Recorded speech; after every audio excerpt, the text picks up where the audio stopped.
So when Corp Sinclair got released, and boy has it made me overjoyed. Not only because it contains the possibility of being good, thus giving the femboy an identity that isn't dog shit, but I like it because of the art. Now Cromer had this whole yandere shit going on in chapter 3, right? Tried to conscript Sinclair into the Limbus equivalent of the KKK and had this whole fantasy delusion shit going on about him joining her in the battle to spread racism. Long story short, the motherfucker was more obsessed with that Sinclussy than I am with gambling.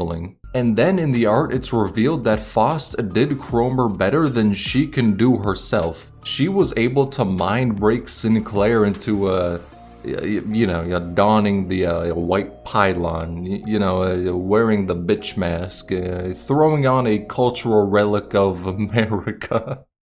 Okay, that's fucked. I'm sorry.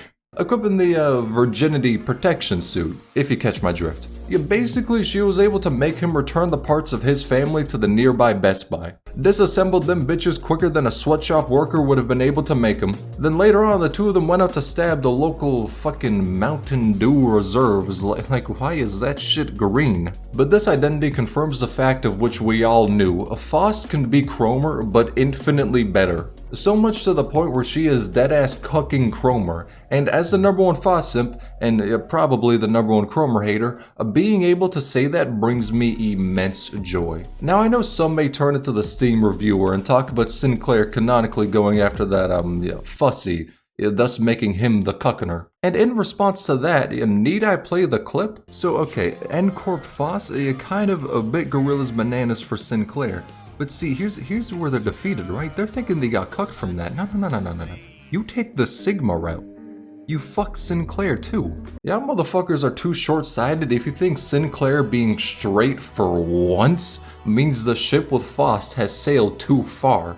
Bitches would cry about being cucked. Real men would start building a Greek harem. In other words, don't be Cromer. And I mean, straight up, look at this face. That is the face of a man who has thrown his life away so he can simp for Faust. In other words, it's a face I see on the daily in the mirror. A face looking like a good kid about to do Molly with the school bullies. This is straight up my face when, I'm not saying that out loud and having a voice clip of me speaking those words present on the internet. But I will definitely roll for him when his banner comes out. And don't worry, I won't get into a war to decide if I'm the #1 Sinclair simp. I will only get into absolute massacres where I'm the one winning. Also, Dawn has a new identity, which is cool. Can't wait to not use it over W Corp Dawn, but it's chill she's joining the Flesh Supremacy crowd, I guess. But it's nice as hell that Project Moon increased how long Hell's Kitchen is going to be running for. There are very few companies that listen to feedback and make improvements as fast as them. And with that in mind, I have one piece of feedback, right? Okay, so when Fishmeal's chapter releases, can we get some swimsuit identities? All I'm saying is it fit with the aesthetic because she was a sailor or some shit. Listen, motherfucker, I'm desperate.